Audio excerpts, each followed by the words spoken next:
Bueno, profesor, buen día, buenas noches, no sé en qué momento ve este video, pero bueno, vamos a empezar a hablar de algunos conceptos que vamos a correlacionar con lo que es la materia de deportes acuáticos y, pues, mejor dicho, con lo que vimos, ¿no? Estos conceptos se van a relacionar con nosotros dentro del agua, ¿sale? Entonces vamos a empezar con el primero, que es la presión hidrostática.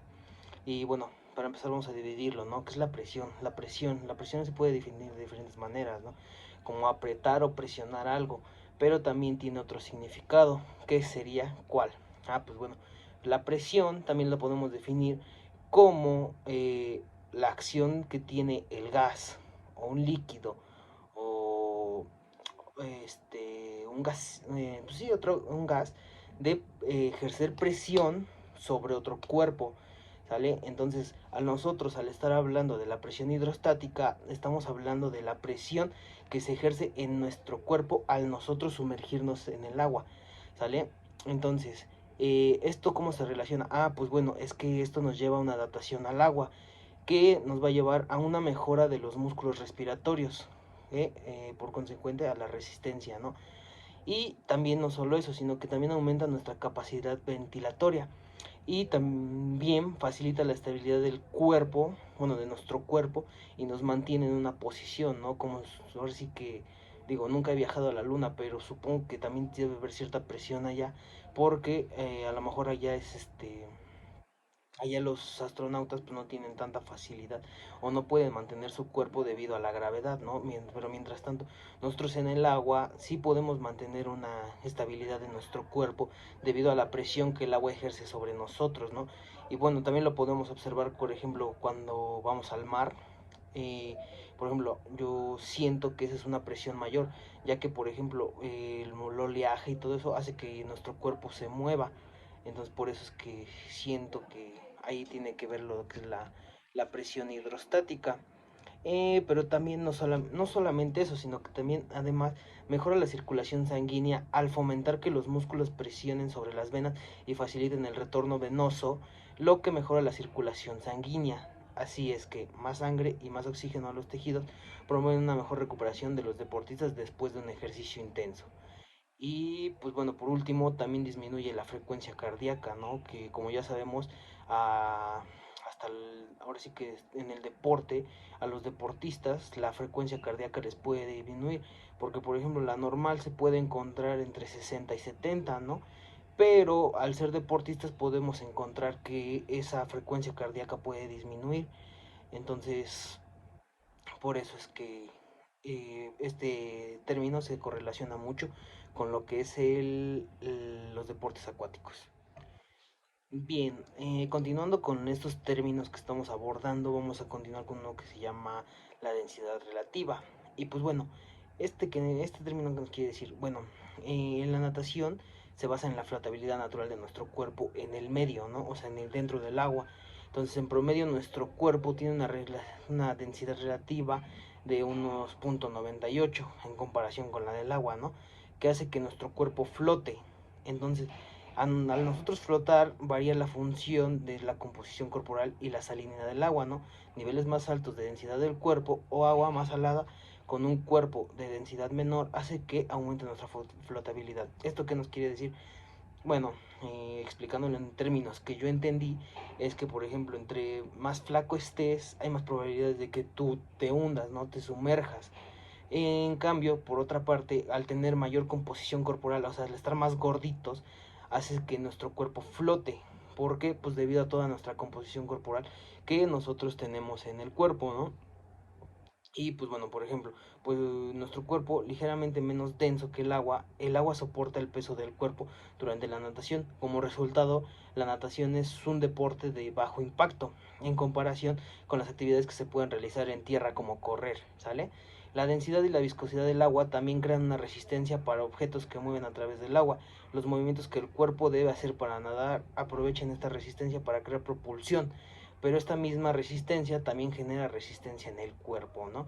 Entonces, por ejemplo, hay veces en las que podemos nadar un poco más rápido debido a que el agua a lo mejor tiene menos salinidad, o a lo mejor porque nuestra composición corporal nos ayuda a deslizarnos más, ¿sale? No hace que flotemos tanto, sino que podamos deslizarnos un poco más.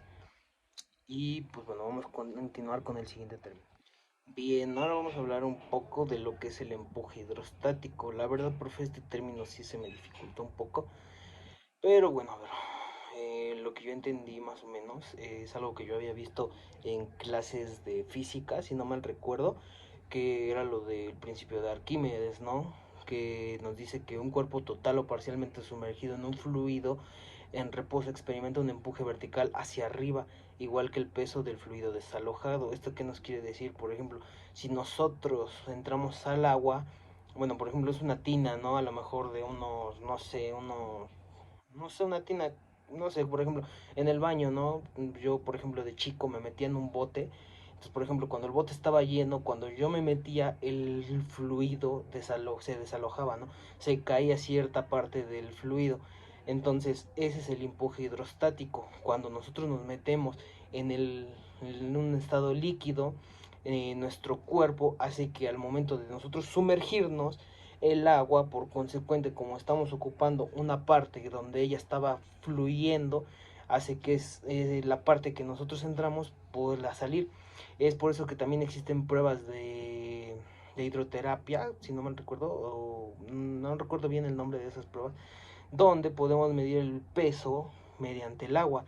¿Sale? Metemos a lo mejor a una persona en cierta cantidad de agua y al momento de entrar la cantidad de agua es equivalente a nuestro peso, ¿no? Porque por ejemplo son, no sé, 100 litros. Por ejemplo, entra una persona de 65 kilos, entra, sale el líquido, entonces podemos ver que el fluido que se desalojó es el peso de la persona que entró, ¿sale? Entonces lo que yo entendí por empuje hidrostático, ¿sale? Y fue así como también la historia de nuestro, bueno, de este principio es como se fue, ¿no? Porque pues, decía que Arquímedes le habían pedido que, ¿cómo se llama? Que determinara el volumen, el peso de la, si no mal recuerdo, de la corona triunfal.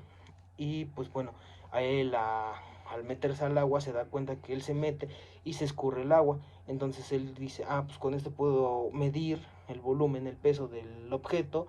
Y por eso es que sale corriendo encuadrado, gritando, eureka, eureka, descubrí cómo medir esto, ¿no? Entonces por eso, eso es lo que yo entendí por el empuje hidrostático. Bueno, continuando con esto, vamos a hablar un poco de los efectos metacéntricos en nuestro cuerpo cuando nosotros estamos en el agua, ¿no? Entonces, para esto necesitamos conocer un poco acerca del teorema de Bower y el efecto metacéntrico, ¿no? Que según el teorema de Bower, un cuerpo en el agua es sometido a dos fuerzas opuestas, ¿no?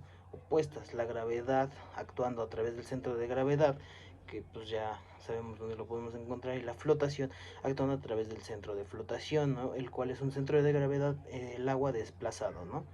De esta forma una persona logra un equilibrio entre el centro de gravedad y el de flotación, que estén alineados en la misma línea vertical, ¿no?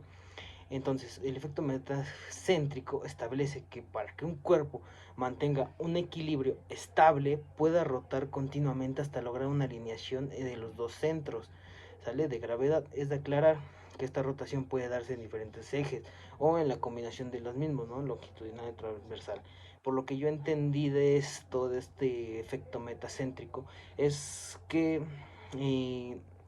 las posibilidades que nosotros tenemos que alinear esos dos centros de gravedad para nosotros adquirir distintas formas, se puede decir, dentro del agua, ¿no? Por ejemplo, no sé, los de nado sincronizado, ¿no? Los de nado sincronizado pues tienen que sumergirse, tienen que adoptar ciertas posiciones para poder a lo mejor ayudar a sus compañeros a salir del agua y poder regresar, ¿no? Entonces ellos tienen que encontrar cierto equilibrio para poder tener esa fuerza para lanzar a sus compañeros, ¿no? En cambio, por ejemplo, un nadador tiene que mantener ¿cómo se llama? La posición en todo momento, ¿no? Por ejemplo, cuando se lanza y entra al agua, tiene que mantener la posición, tiene que entrar, flexionar y empezar a hacer la patada para que, ¿cómo se llama? Para poder avanzar, ¿no? Pero si él no encuentra este equilibrio entre los dos puntos de gravedad, una de dos, o cae al agua y se sigue derecho, o cae al agua de panzazo. Entonces, por eso es que es cierto que estos, ¿cómo se llama? Efectos metacéntricos tienen que ver con el equilibrio entre nuestros centros de gravedad para tener esa facilidad de poder deslizar en el agua en diferentes posiciones, direcciones, etcétera. Bueno, vamos a hablar del peso aparente por grados de inmersión. Para esto necesitamos regresarnos un poco al principio de Arquímedes, que nos dice que un objeto se encuentra parcial o totalmente sumergido en un fluido y experimenta una fuerza de arriba hacia abajo, empuje, o igual al peso del fluido desalojado. El principio de Arquímedes también se puede demostrar eh, cuando las fuerzas que ejercen un fluido sobre un cuerpo se encuentran suspendidos en él. Cuando un cuerpo se coloca en un fluido, se ejerce una presión en todas las direcciones, ¿no? Como resultado del agua y que el agua ejerce sobre el cuerpo una fuerza neta, ¿no? Hacia arriba. Esta fuerza se conoce como fuerza de empuje o fuerza neta. Y, por ejemplo, el cuerpo al estar sumergido parece pesar menos, que es lo que conocemos nosotros como peso aparente, pero pesa menos debido a la fuerza de empuje ejercida. Y este peso se le denomina peso aparente y se calcula utilizando la masa aparente, que es la masa registrada por el sensor al sumergir el objeto en el agua. Entonces por eso es que bueno, es lo que yo entendí de este concepto. La verdad se me hizo muy difícil, pero eh, pues bueno, ahora sí que el peso aparente es como que cuando nosotros entramos pues al agua sentimos que pesamos menos, pero en sí pesamos lo mismo. Pero debido a toda la fuerza que el agua ejerce sobre nosotros, es que nuestro cuerpo se siente más ligero. Bueno, vamos por el último concepto, que es la refracción y en la natación de aguas abiertas. Y pues bueno, primero que nada vamos a definir, bueno, el deporte y lo que es la refracción, ¿no? El deporte como tal es la natación, pero en espacios al aire libre y sobre todo se puede decir como que naturales, ¿no? Porque no se nada en una alberca, sino que se nada en un río, en el mar, etcétera, ¿no? Entonces, ahora vamos a hablar de la refracción, ¿no? La refracción es el cambio de dirección y lentitud que experimenta una onda al pasar de un medio a otro con distinto índice refractivo, ¿no? Eh, o también podemos definirlo como el fenómeno por el cual la luz se propaga en forma de onda, cambia de velocidad al pasar de un medio material a otro distinto, por ejemplo, cambiar del aire al agua. Entonces, esto que tiene que ver con las aguas abiertas, pues bueno, puede afectar a los deportistas hasta cierto punto porque, por ejemplo, en la natación de la alberca, como tal, tienen una sola dirección y así haya luz, haya refracción, no haya, ellos tienen una sola dirección y en esa dirección pueden ir, ¿no? Entonces, por ejemplo, también los sensores y todo eso pues ayudan a que el deportista se vea bien quién llega primero, quién llega segundo, quién llega tercero, etcétera. Pero en las aguas abiertas eso yo pienso que es más difícil, ¿no? Porque ahí no le da toda la luz al, al agua, entonces hasta cierto punto puedes perder la percepción de o la orientación de hacia dónde tienes que ir y es ahí donde puede afectar la refracción, ¿no? Eh, entonces es hasta cierto punto eso, ¿no? Por ejemplo, a lo mejor hasta cierto punto también te puede llegar a lastimar la luz, te puede llegar a afectar la vista y pues, obviamente al no tener la vista pues pasa lo mismo, perdemos el sentido de orientación, nos desviamos de donde teníamos que ir y pues bueno, eso es lo que sucede con la refracción en las aguas abiertas, ¿no? Que puede cambiar hacia muchas direcciones y pues al final luego ya ni sabemos para dónde ir, ¿no? Y pues bueno, profe, este es mi video.